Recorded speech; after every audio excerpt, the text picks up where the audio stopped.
Elections రాబోతున్నాయి కదా, next CM ఎవరు వస్తే బాగుంటుందని మీరు భావిస్తున్నారు?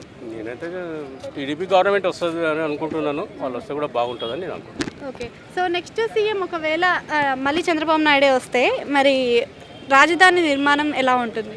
రాజధాని నిర్మాణం గురించి అనేది ఇప్పుడు 5 సంవత్సరాలు అయిపోయింది ఆల్రెడీ. వాళ్ళు సాధించారు. వాళ్ళు అమరావతిని కాదని వేరే దగ్గర పోవడం కూడా అంత కరెక్ట్ కాదు.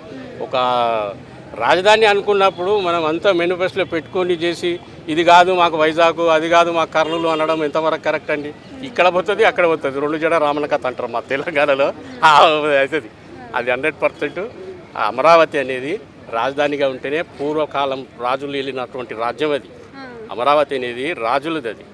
దాన్ని మార్చడం కరెక్ట్ కాదే కాదు. అది అమరావతి 100% కరెక్ట్.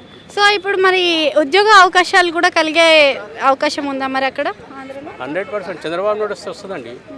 సో తెలంగాణలో కూడా డెవలప్మెంట్కి కారణం చంద్రబాబు నాయుడు అంటున్నారు, నిజమేనా? అది నేను చిన్నప్పటి నుండి చూస్తున్నాను కదా, అది 100%. ఇప్పుడు బిల్ క్లింటన్ వచ్చినాడు, వాళ్ళు బిల్ గేట్. నేను అప్పుడు హైటెక్ సిటీలోనే ఉన్నాను. నేను మా బిల్డింగ్లో మీకు ఎవరో తెలియదు. ఫారినర్స్ వస్తే వాళ్ళు ఏంది అనేది నేను చూస్తున్నది. అది చేసింది చంద్రబాబు నాయుడు కదండి. హైటెక్ సిటీ డెవలప్ చేసింది, ఏదైనా చేసింది చంద్రబాబు నాయుడు. సో నారా లోకేష్ గారు కూడా పాదయాత్ర చేశారు. మరి నారా లోకేష్ గారి వల్ల మరి ప్రజల్లో ఏదైనా మార్పు వచ్చింది అనుకోవచ్చా? నారా లోకేష్ గారి పాదయాత్ర ఒకంత పనికొచ్చింది అనుకుంటాం, కానీ ఆయన సీఎం అయితే మాత్రం మళ్ళీ అదో గతిపాలి. జగన్ ఎంతనో వీడంతనే. సో ఇప్పుడు పొత్తులో వస్తున్నారు కదా, మరి పవన్ కళ్యాణ్ గారు టీడీపీ గారు అలా పొత్తులో రావడం కరెక్టేనా? కరెక్టే ఉంటుంది. కూటమి అనేది ఉంటుంది కదా, ఎప్పటికైనా కూటమే కదా.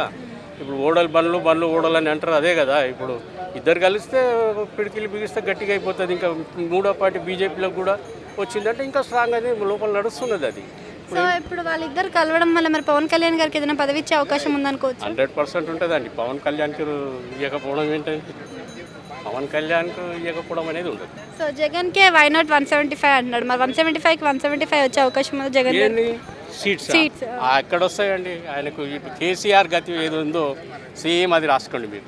కేసీఆర్ ఇక్కడ పరిపాలన ఎంతోమంది అన్నారు, కేసీఆర్ లేని మన తెలంగాణ లేదు అది అన్నారు. అటువంటి కేసీఆర్నే కింద కూర్చోబెట్టారు. ఇప్పుడు జగన్ ఎంత అండి ఆయన కింద, కేసీఆర్ కింద. Thank you.